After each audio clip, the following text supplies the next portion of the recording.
আল্লাহ রাব্বুল আলামিন ওই দিন কঠিন হুঙ্কার দিবেন, বলবেন আজকের রাজত্ব কার? অন্তাজুল ইয়াউমা আইয়ুহাল মুজরিমুন। ওই দিন ভিতরে কম্পন সৃষ্টি হবে।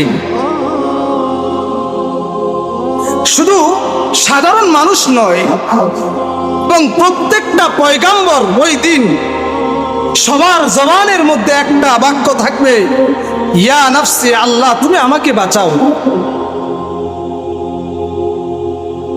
পয়গাম্বর আদমের কাছে যখন মানুষ দৌড়ে যাবে, পয়গাম্বর আদম বলবে, আজকের দিনে আল্লাহ তাআলা আমার সাথে কি আচরণ করবে আমি জানি না।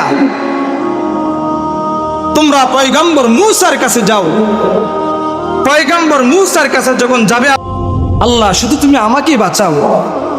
একজন থাকবেন, তিনি আমার আপনার পয়গাম্বর, যেখানে প্রত্যেকটা পয়গাম্বর তাদের নিজেদের চিন্তায় থাকবে, নিজেদের টেনশন থাকবে, আল্লাহ তাআলা আমার সাথে কোন আচরণ করবে, আমার সাথে কোন ব্যবহার করবে জানি না।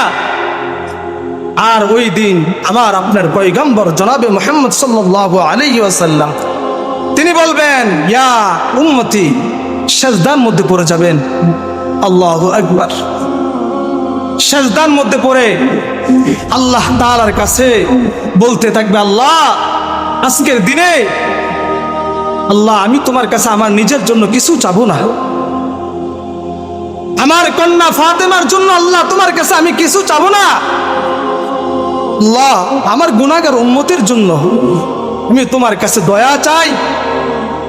ওই দিন আল্লাহর পয়গম্বর সিজদার মধ্যে পড়ে যাবে আর বলতে থাকবে, ইয়া উম্মতি, আল্লাহ তুমি আমার উম্মতকে বাঁচাও। আল্লাহ তাআলা ডাক দিয়ে বলবে, হাবিব আজকের দিনে এখানে আপনার কান্না করার জায়গা না। আজকের দিনে আপনি যাকে মনে চায় তাকে সুপারিশ করে আপনি জান্নাতে নিয়ে যান। বলুন সুবহানাল্লাহ।